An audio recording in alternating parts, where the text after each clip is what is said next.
We interrupt your regularly scheduled program to bring you another episode of We Can Help with Dave and Woody, already in progress. So whenever you're ready to start recording and we'll get going. I think I did that. Oh, is that what that was? Hey, we're back. How you doing? What are you doing? I'm pouring a cold brew. The second one. A second one? Yeah, I had tonight's Dave's night to get food. Okay. We each take turns. Either we make some. I've been making food like crazy lately, but I had to go over to the UPS store and get some. To get food? No, I had to ship something to my daughter Sarah. Okay. She had bought something online and had it shipped, thinking it was going to her house in Pennsylvania. And it came here. So much for free shipping. Yeah, so we had to pay $22 to get it. $22. Yeah, I told her. I said, yeah, check twice, cut once. That's what I'll tell you what. I mail anything to London. Good night. It's like $22 for a letter to get over there. So not cheap. But anyhow, before we started there, we were talking about the breadbasket, and that was kind of a carry on from last. Well, there's your breadbasket right now. Yeah. Yeah. So what did you? So we were trying to find out from Alexa what was the origin of the term breadbasket? And we won't bore you with the details, but because she was useless. Yes, as usual. But we did find a source. You want me to read it? Sure. So apparently 1550s. A lot of stuff happened in the 1500s. Remember we talked about that some time ago. A lot of our lexicon and our vocabulary comes from the 1500s. Imagine that. We just started talking then. A bread basket is a basket for holding bread. Who knew? I know. That was amazing. But the slang meaning is belly or stomach. It is attested from 1753, especially in pugilism. Another slang term. My favorite era. Yeah. The pugilists were, they were on to something. Another slang term for the belly was pudding house. Yeah, I like that one. Pudding house. But that goes back to why when they say you caught it right in the breadbasket, I always thought they meant the chest, but I'm gathering they meant the stomach. Yeah. Well, because we tell our kids quit carrying the ball like a loaf of bread. Cover it up, tuck it in. Don't care. That has nothing to do with catching it in the breadbasket. Just another it's all bread euphemism. That's all. It's bread. You make bread playing football. So funny story. Last night, not funny it is, but hilarious so far. I was tapped. I was tapped to call the game. Like play-by-play, or did you add color to the game? Well, I was. It's one microphone. We had a fellow up there who runs the scoreboard, which is a multitasking feat. It's pretty serious. I dabbled in that myself in AA baseball as a goof, and yeah, I couldn't do it. Yeah, it's people start yelling at you and stuff. Yeah. And then I covered the game. Now, you would think when you ask a coach for a roster, he would put the Excel spreadsheet and run it by the numbers. Yes. Especially when you're a visiting team. I don't know who your kids are. So he's got it in alphabetical order. And I'm like, okay. So I'm running around. Well, it's the quarterbacks. And is it by last name or first name? I don't know. But number 10, the quarterback was on the second page. Idiots. I didn't have time to. I would have just called it by the number 10 throws it to 11. Well, I don't want to pick on our kids. We lost pretty miserably, 38-6. Okay. 2 field goals? No, we ran for 6 and didn't get the extra point. But there must be a new trend. Every kickoff was a onside kick. Oh, that's something people do on weaker teams sometimes. The people who run the scores up. It's absolutely unneeded. He was going to beat you anyhow. So why do the? Well, but they would kick it. We covered 2 of them. A couple of them went out of bounds, so they got penalized for that. Right. Maybe they don't have someone who can kick it far. Well, that's the only thing I was thinking. But we did the same thing. We kept kicking it. I called it the rumbly bumbly kickoff, and I called it something else. I had to watch rumbly bumbly, and you couldn't come up with a third rhyme. I don't know. I was trying to be careful so I didn't start saying something. Well, wait a second. Let me back up a little bit. How was this broadcast? Oh, we have a PA system. There's a God, Oh, the so you're just latency- you're not doing play by play. You're just doing the I'm the game announcer. I had to do the oh, national anthem. you had to Um, sing it, huh? Very good. well, I can have a few bars. I played the kazoo. Uh, I mean, that's the kind of setup we got. It's Okay. a PA system with a microphone. I think the microphone's called the Big Toad. I never heard of that before, but anyway. And it's got a switch. So every time you key the microphone, it goes like that over the loudspeaker. Um, and then the latency, remember the delay?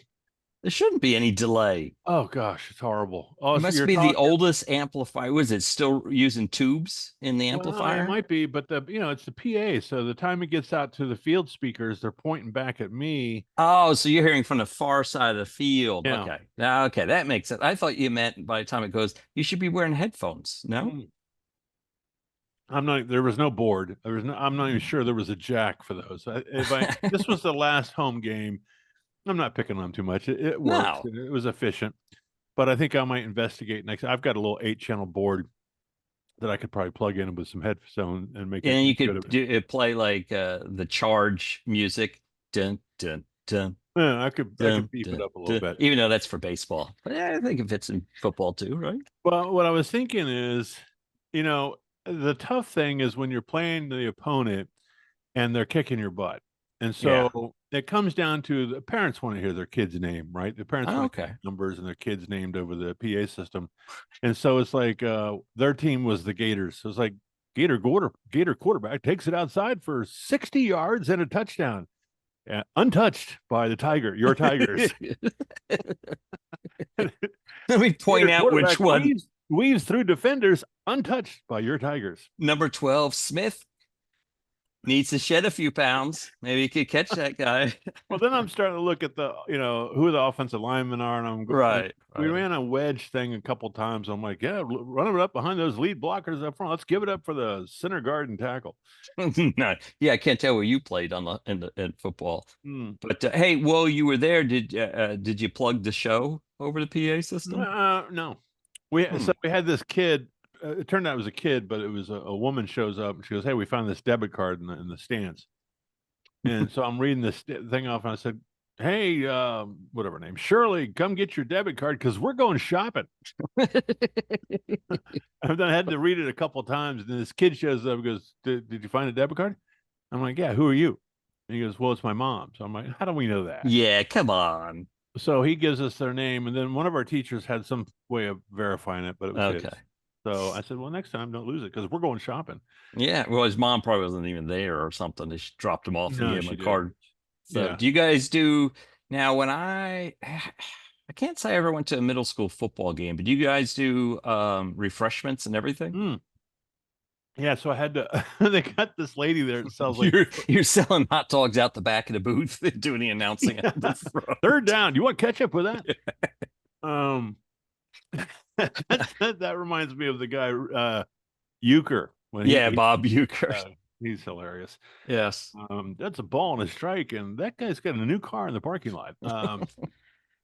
No, so concession, and there was a lady selling like those pressed lemon drinks, and the name. Yeah, it's fresh lemonade or whatever. Yeah, and then the name of the company 2/3 sugar, 1/3 lemon juice.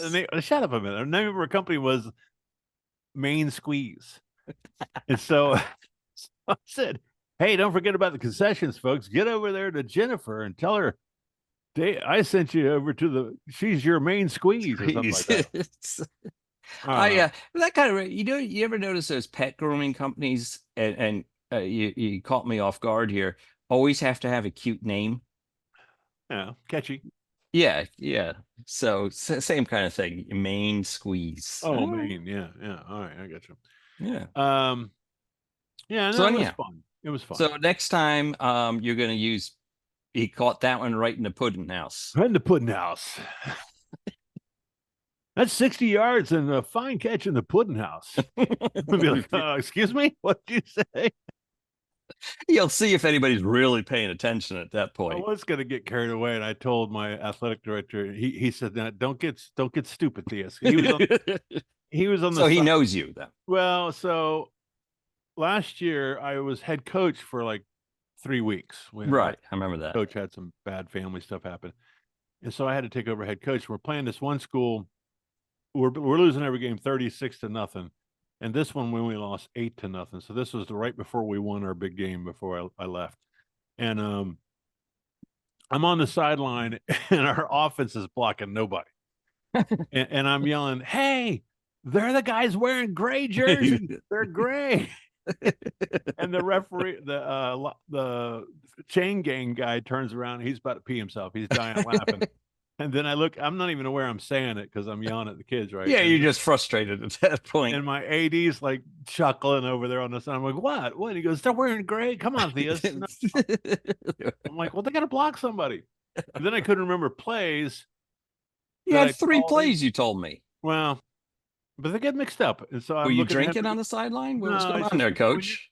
When you're in the moment, things get pepped up. Who was that coach for Ohio State? The guy that hit people? Yeah. What was it? Woody? Woody Hayes. Woody Hayes. Yes. He's my hero.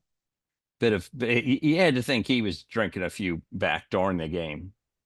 Those guys back then, I had a high school coach when I was in JV. This big black fella. I thought he was played pro or something. I don't. Now I know about coaching where they come from, but I have no idea where this guy showed up from. And he was drunk like every day after school. This guy was loaded, and he'd be in your face like on a 3-point stance. And I'm like, wow, I'm gonna get secondhand drunk here in a minute. I'll one up you on that. I had a high school teacher who was consummate drunk, and he taught driver's ed. Things you don't want to do. Yeah, it might have been the same coach because the only reason he was a teacher is so he could be a football coach. So who knows if he showed up at your school at some point in time, or he was at your school. Yeah, he was at my school. Then he moved over to you for driver's ed. Right. Apparently, because Daytona Beach got crabs. I don't know. No, that's Seabreeze has crabs. Oh, that's Seabreeze. That's the funniest thing going. That's hilarious when you said that. I wonder if they still carry on with that. Probably not, because they get arrested now instead of just kicked out of the game. But the Seabreeze crab. Hey, look, man, see that? Is that a different cast? Nah, same one. But update: I had another X-ray yesterday, and the bone hasn't moved anymore. So I am not screwless. Yes, I'm still screwless. That's good, right? Yes, very good. So if I can go one more week, they'll move me to a smaller one that's not all the way up the elbow as this one is. But so starting to feel a little better. Assuming that you don't have to have screws, will the bone heal the gap, or do they put some sort of compression to squeeze? Now the gap is small enough in the bone that they think kind of just the cartilage and stuff will build over it, and I won't have any long-term effects from it. So I told him, I said, I like to golf, so don't screw the wrist. I wanted to do, oh crap, I can't think of the name of the movie now. Remember that kid? He broke his elbow, and then when he had to have reconstructive or whatever, and it turned into like a super rubber band, and he could throw a ball from center field to home plate. Was this like a Disney movie? Was there a golden retriever or something that could hit something like that? So I was like, oh, I should get like a super wrist, and then I could come through the ball a little bit better. So that could have been handy when you were a teenager. Super wrist. Thanks, Dave. But I have a challenge. I do have a challenge for you, maybe, and for our listeners, and for your kids, maybe. I broke my dominant hand, for those who can't see on the screen, my right hand. And so I have to do everything one-handed and left-handed, which is doubly difficult. Challenging. Yeah. And the most difficult things are personal care, like dressing yourself, showering. Not only that, but I got to put a big ass bag on my arm so it doesn't get wet and stuff like that. But it is unbelievable. It takes me an extra 10 minutes to get dressed in the morning just because of how slow everything is. And, brushing your teeth left-handed, I'm all over the place. And the toothpaste and the toothbrush are flying. So, spend a day and do it. And don't cut corners, Dave, like, oh, I'm about to get in a horrific car accident, I better use my right hand. No, you got to go full left hand. Commit the accident. Commit to the deed. if you're gonna try it. So we had I was in the insurance and the investment business, remember, a long time ago. Yeah, And yeah. a lot of my clients were involved in long-term care. And so I would have a conversation with their children about mom and dad. And they would usually come to me and go, Mr. Theus, I'm getting ready to put a pillow over dad because he's driving me crazy. I'm like, well, that's murder. First of all, that's not going to solve your problem. Let me jot that down and made a threatening remark. Go ahead, Johnny. Keep so on. before you murder dad, maybe you want to, whatever his ailment is, take it on for a day or two and see what it's like. And so no one took me up on the memory loss. I was going to say, how would you Alzheimer's?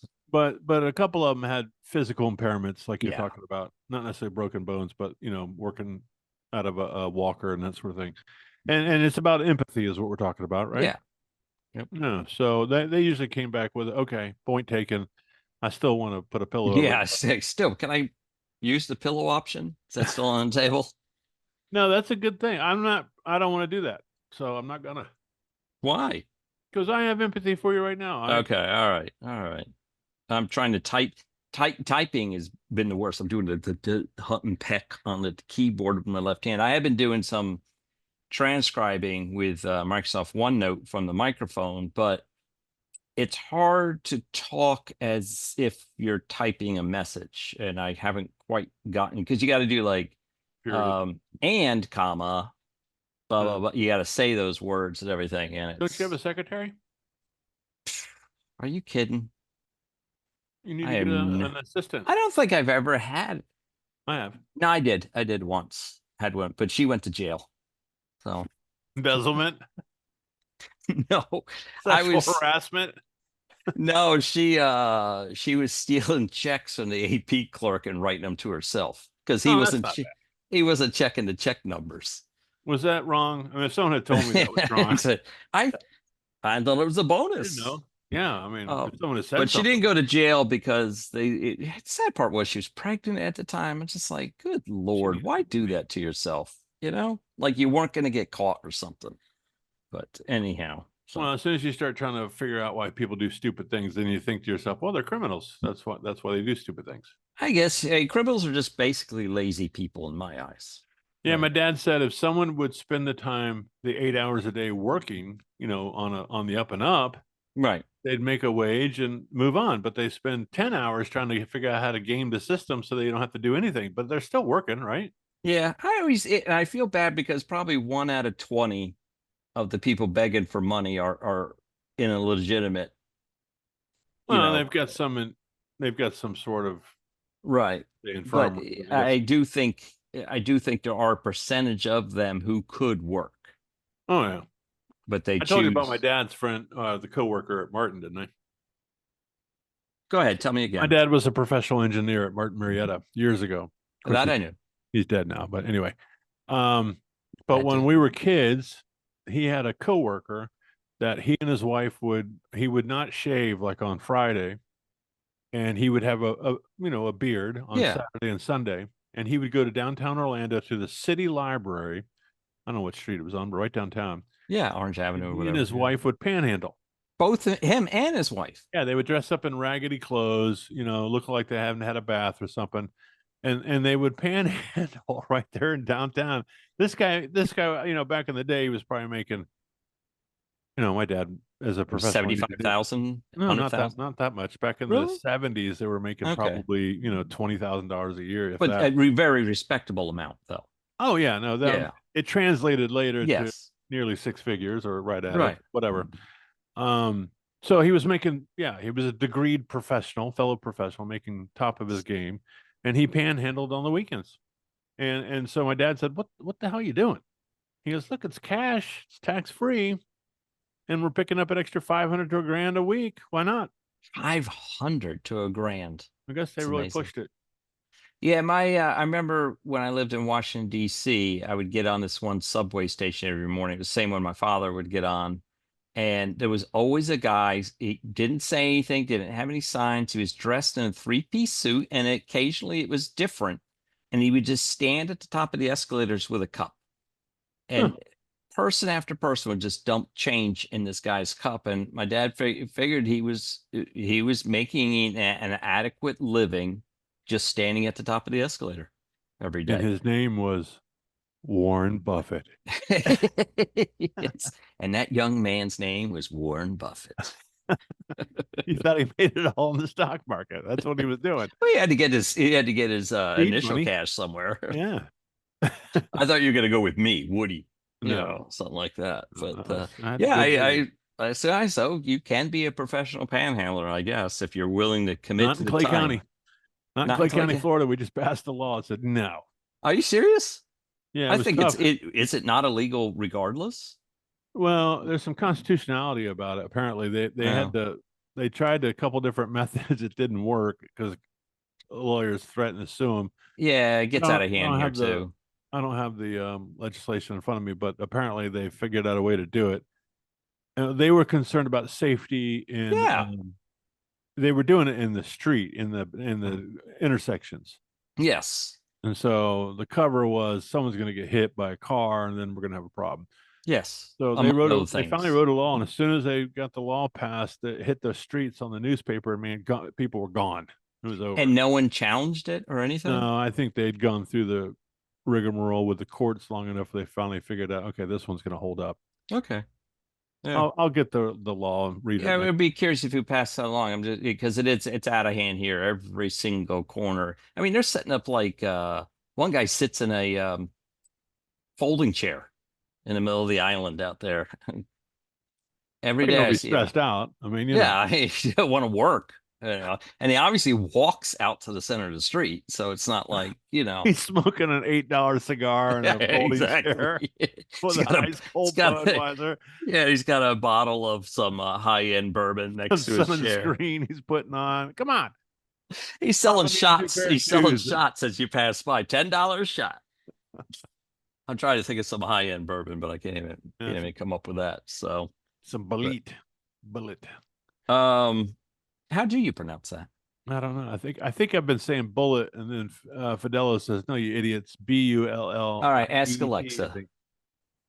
How am I going to say it? Just how do you pronounce bullet bourbon?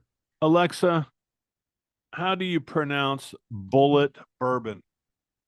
According to an Alexa Answers contributor, bullet bourbon is pronounced bullet bourbon.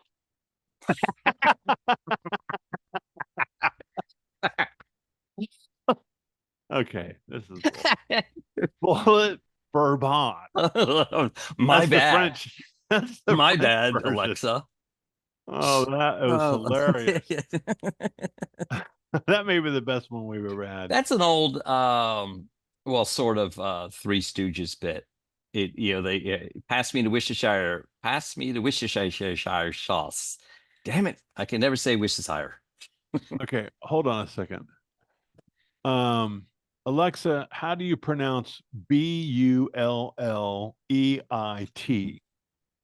I pronounce that bullet, but I'm always working on how I say things. Yeah, thanks, Alexa. Okay. All right, so much for that. We give it a try. We definitely did, but I think her bourbon says it all. For next Christmas, I'm going to ask someone to cook bourbon balls. Well, so are you familiar with this bullet of? It's considered the frontier whiskey. Yeah, and it's not a bourbon, right? It's a whiskey. No. It's the bourbon's gotten to be allowed to be used a lot more now in the last 5 years. Let's not get into this argument again. I got to put my date of birth in here. Come on. Oh, I'm old like enough some kids not just gonna lie. Yeah. Do you put your real birthday in there? Like you scroll all the way down to the 1960s? No, this one I had to punch in. So Bullet Bourbon, Bullet Frontier Whiskey Story. Founded in 1987, that's not much of a frontier, is one of the fastest growing whiskeys in America. The brand attributes that growth to bartenders and cultural partners who have adopted it as their own. It's good stuff.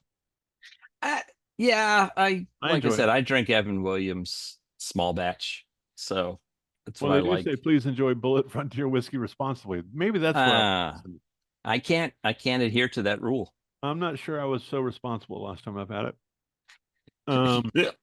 Yeah, exactly. I was trying to see where it was, who owned it. Who owns Bullet Bourbon? Shazras. Diego. Oh, that guy. your He thing. owns You like everything. that. No. An International Spirits Company owns Bullet Bourbon. Bullet Bourbon is a Kentucky straight bourbon whiskey that is aged for at least 6 years and has a high rye content. So it's probably right up there against the 51% corn mash. Probably. Yeah, they do make rye bourbons. Everybody makes a rye. It's supposed to be sweeter. Like I said, so for me, anything straight burns anyhow. I can't tell a difference. So, I mean, I don't know. orange high C tastes like grape high C to me. You know, I don't know. I don't ever drank high C. strong. You never did. Remember, he's come in a big steel can. I was a Fanta. That's soda. Oh, high C. No, I never Yeah. drank high C. It was at the no Kool-Aid. We were Kool-Aid people. All right. My parents wouldn't buy that stuff because it was all sugar, wasn't it? Yeah. Yeah. No, we weren't doing that. Anyway, did you write down when we started? Yeah. Yeah. That's good. We're only 23 minutes in, Dave. Oh, I know. kidding, right? Yeah. No. Feels like an eternity. I know. Talking to me all night. I do So- have go ahead. I say if you got something next, but so there's a ad on television right now for the Sunday Ticket. You know what that is, where you can view every single game in Football. the NFL. Yeah. Yeah. In the NFL, and it's moved to YouTube this year, so that's it. But the ad basically has a guy.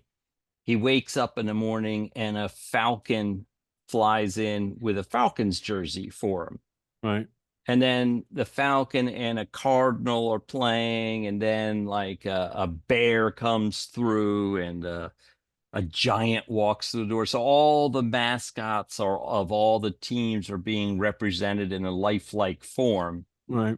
And as they pan back at the end, there's a dude standing in the background with a Chargers jersey on. Well, what is that supposed to be? Is he like a friend who stopped by? Is it, why is there one dude with a Charger? And if they were going to make it into a real mascot, what would the Chargers be? Isn't it though? Every team has something relatable to their city, right? Yeah, but did the Chargers start in San Diego originally? They're in LA now. I think it was one of the early nuclear power plants. All right, Alexa's got to know this. Ask her why the LA Chargers are called the Chargers. Well, they weren't LA, they were San Diego. You got to go there first. All right, try it. Alexa, why were the San Diego Chargers called the Chargers? According to an Alexa Answers contributor, often referred to as the Bolts, the Chargers name has no connection to light, lightning, or electricity. Rather, original owner Baron Hilton liked fans yelling, "Charge," when the bugle was sounded at Dodgers and USC games at Los Angeles Memorial Coliseum. Thus the name Chargers was born. Huh. I've never heard that before. So it should have been like a megaphone or something like that in the background. Or the dude on, like we were talking earlier, on the organ. Dun, dun, dun. So UCF Knights shouldn't be the Knights. We should be the Chargers because we say charge on. I don't think that was part of the. So does that totally mess up the Green Bay thing? Because I always thought the people They're the meat worked in a packers. chocolate factory in the shipping department. Nice. Alexa, why are the Green Bay Packers called the Packers? From Chess.com. The team is called the Green Bay Packers because Curly Lambeau, the franchise founder, decided to start a local football team in Green Bay, Wisconsin. He owned a moving company, didn't he? No, it had to do with the meat packing, didn't it? The sausages and everything up there. You sausage? Yeah, you pack in the meat. There's a chocolate store near Myrtle Beach called the Fudge Packers.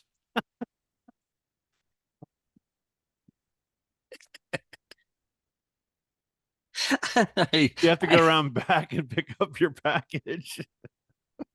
I bet Brad in the front door and come around Yes. back for the fudge. I Okay, told Brad, I'd pay him $5 he went in there so he didn't back his Have you punch. seen the guys on YouTube that are doing the PA request all over again? They walk into a Walmart and they go, "Yeah, can you page my friend, please? I'm waiting for him." They're doing that thing again. Like which one? What are the names? I like- can't. Don't say Mike one, but I don't know, just stupid stuff, and they're catching. I'm like, this is old. Why are people? Because it works. It's new to YouTube and everything. I saw a guy the other day picked up the intercom mic at He the farts he farts and it echoes through the store. I think we used to do that and do the old cleanup. We got to clean up on aisle 9, please. Oh man, we used to anytime was when I worked. Have you seen the farting guy though? There's a couple of guys that do the farts. Oh, here we go. What do you mean the farts? They simulate a fart with some sort of gadget, and then Right. they're filming you to see, like this one guy goes, Oh, to see what you do. Yeah, the guy now like walk. Now he pushes like a thing out of his pants leg on this guy's totally strange. I mean, think about it. First, it's one thing to do that. So my buddy Steve and I, if he's listening, he's the guy that we would go, like me and another fellow named Dillard too. Anytime we'd go somewhere, we had this bit we would do. It's called "Look at Me." And so if we would walk in a movie theater, what you would do is you would let the other guys get ahead of you just slightly. You would, you had to be real kind of nonchalant about it. Right. And they'd be walking in the theater. So he would clear the stairway. Whoever was with you, they'd get themselves exposed to the movie theater crowd, right? You know how when you walk in a theater, there's like this little hallway. Well, you'd let your friend get ahead of you, and right when he was turning the corner to go up the stairs, you'd yell, "Hey, look at me!" And then all of a sudden he'd be like, "Oh crap, I can't duck for cover." That's a good one. I like that one. So that I was might use that on my son or something that was down a the bit that we did all the time, and it was like it was either "Look at Me" or something else. And so Steve and I went to this part store, and I kept thinking, if we had YouTube back then, we would be like billionaires because we'd have these channels. Yeah. We were doing. I'll get it. Go ahead. Tell me. So we go to the parts store. Steve cuts down an aisle, and there's these two guys. They've got like a shelving unit. They're getting parts. I don't know what it is, but they're kind of bent over, crouching down in front of the shelving unit, getting stuff out. Well, Steve makes a left turn and goes up behind him. Unbeknownst to him, I don't follow him, but I go to the next one over. Right. And I'm over there where they can't see me, and I, cut a big turd. And the guys both look around at Steve like, "Hey man, you feel better? Thanks." He's like, "It's not me. It's not me." Oh, we were like in our 20s. We're stupid. I think about that stuff all the time because we had some pretty inventive things. Like, I worked in that what was the AV department, which was the studios for UCF, and we used to sit down there for 45 minutes, an hour, and work the top of the hour, 15 minutes at the top of the hour, delivering, moving the TVs around campus because you only had so many VCRs and TVs on campus back then, not in every room like they are today. And so for 45 minutes, an hour, either you studied or you found something to goof off doing. And we found a wireless microphone and a little amplifier one day back in there. And so we were hiding it in different places within around the library. And then we would try to inconspicuously as possible. But the cameras were huge back then. They went up on your shoulder, right? But we tried to hide one somewhere. And then we'd sit around the corner and go, when someone walked by. Most people are like, "Shut up." You figure every once in a while you get someone to bite on it. And they'd be like, like, "What the hell is that?" And so you get them on the camera. But we had nothing to broadcast it on or anything. So it was just for our entertainment only. I know what you're thinking about right now. Gator. Yeah, don't do that. The old hidden camera trick. Gator. No, Gator. No. I'm trying to figure. You had another story right before I cut you off. Well, I was going to give a market update. Oh yes, please. I'm kind of getting clobbered. We're down. Oh, did we pass your date, by the way? Yeah, it was 20%, but then it took a dive. Oh, then it took a dive. Yeah, so we're at 6% now, but I found this stock. I had to take a $50 loss this week. I got into some uranium at Oh, 1,000. yeah, it's always big over in Iran, especially. Well, as Kazakhstan or something in Russia and stuff. But uranium, it's like $80 to $100 a pound.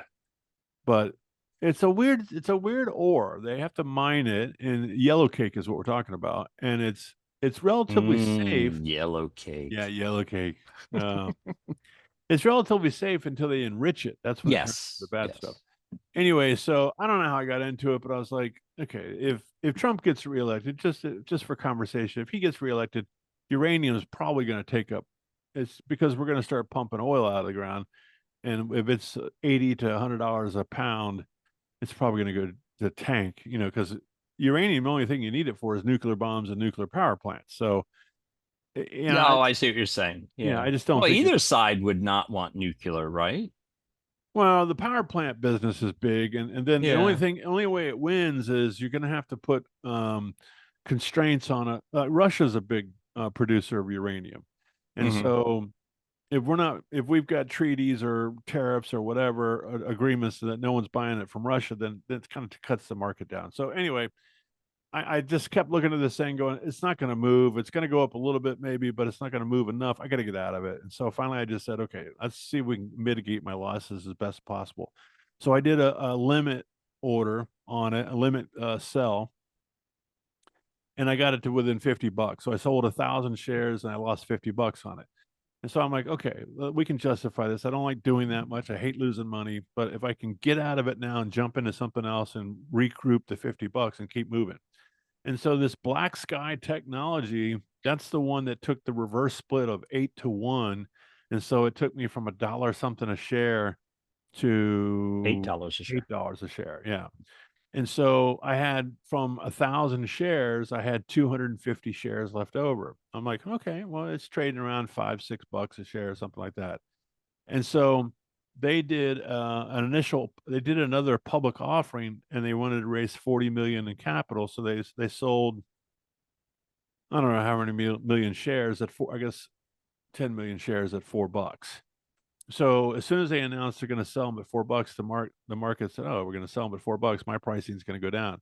Well, I was in it for like $7 a share at 250, and I sold uranium and for 1,200 and change. And I said, hey, I'm going to take that money and buy another 250 shares of this Black Sky. Well, so I executed the sale, got it done, purchased the Black Sky day before yesterday, and it's moving. They keep winning these national contracts. They're basically like Google Earth, but they're satellites. And what they're doing, when you and I were kids, there was one satellite. Sputnik went up first. Well, that wasn't really a satellite. Well, but right. I mean, to its definition, now there's approaching 10,000 satellites in low it's orbit. Crazy. Oh, in low orbit. Yeah, Okay. and so this Black Sky, what it does, not only does it take pictures of Earth, and it's a Department of Defense mechanism, so it'll fly over like the Middle East and take pictures of the army movements and naval. And we have plenty of satellites up there that we don't even know about to do that too. But here's the other side, and it's got this laser technology, so it zaps a laser beam back to Earth and shares the imagery, like the data, lickety split. The data gets shared quickly. So if you're in a battle situation, you need to know where the troops are. This guy can fly over the troops and correspond with you right away. So that it's a defense contractor, and other countries are buying their services. I have to rethink what you just said, because that doesn't make sense. But I don't understand the laser piece, but because light is light, and electricity travels at the speed of light. So a satellite signal, a phone signal like our conversation right now, is all traveling at the speed of light. So. Well, I don't think it's a big cable hanging from the. No, but my point is, a satellite electromagnetic signal travels at the speed of light. Well, look it up, Black Sky Technologies. But the other thing they do is I had to look this up. I think it's called non-Earth telemetry. Hold on. Oh, so we need to look it up mid-show. What is non-Earth telemetry? I don't think it's telemetry. Non-Earth imaging. There it is. NEI, non-Earth imaging, is capable of providing insights into more than just unidentified spacecraft. These solutions could be also used for satellite operators. So what it's doing is we've got bad operators who are launching satellites. And so we need to know what they are. So this Black Sky runs around with their satellites and takes pictures of other people's satellites. And then It's a beams that voyeur, information. some voyeurism. It's in the, it's kind of like, hey, how you doing up here? What brings you to town? You know? I can't imagine this is new technology though. But anyhow, I trust Well, it it's is. a new terminology I'd never heard of. But anyway, so Because what do you think they it's- were doing on the space shuttle floating around up there with the satellites? It was all for good. Oh, Probably. yeah, sure it was. Thinking up new like instant drinks and and Velcro. We need some improved Testing Velcro. rats in space and mice and other things. Well, the bottom line is this thing. I think it could be like the next Google. There, all the talking heads are saying it's got a $32 price point. I'm in it for $6. I got Right. 500 shares of it now, so this is a buy and hold. So Okay. we're gonna hang on to it. This The could be next Google, huh? What's it called? I can't write it down, Dave. You're gonna the have to Black email. Sky Technologies. Blacks. I can't write it, so we're just Yeah, gonna have to I'll listen give to you the show call again. sign. I know. I'll send it to you. But the trading ticket is BKSY. BKSY. So Black they're Sky on the Technologies. Nasdaq. That- Yeah. All right. Yeah, they closed today at 499, up Woo. 10.64. And you're in it at 7. Yeah, so my cost average is 645. I was in it at 7 with the split, 7 and change. And then I bought another 250 shares at $4.40, which brought my dollar cost averaging to $6.35, I think it is. To So- break even, right? Well, I'm in the money right now on 250 shares because it's Right. up to $5. Yeah.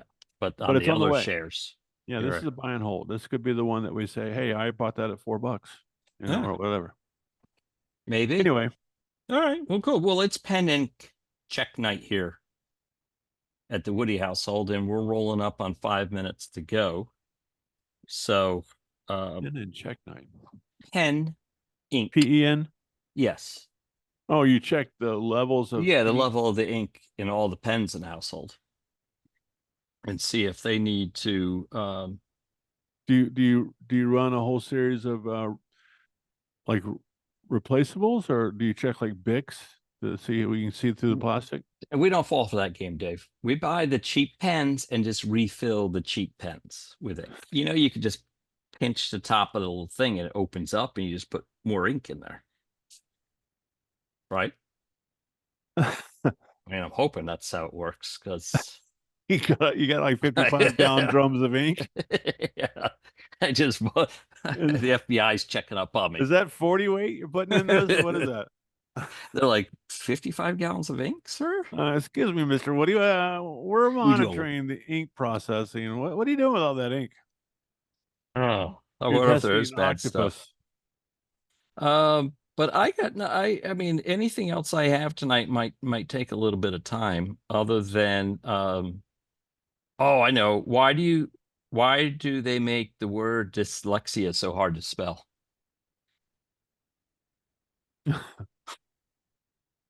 To prove the impediment of those that are injured.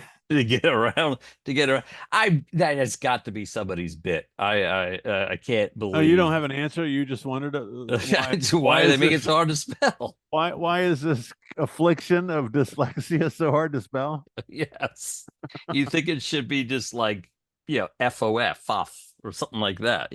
That way you could spell it either direction. And So let me make sure I understand this, Mr. Woody. What you're telling me is you have trouble with placement of letters, getting the sequencing wrong, so it impedes your ability to read the word. Oh, what you've got there, my friend, yes, is dyslexia. yeah, like, huh?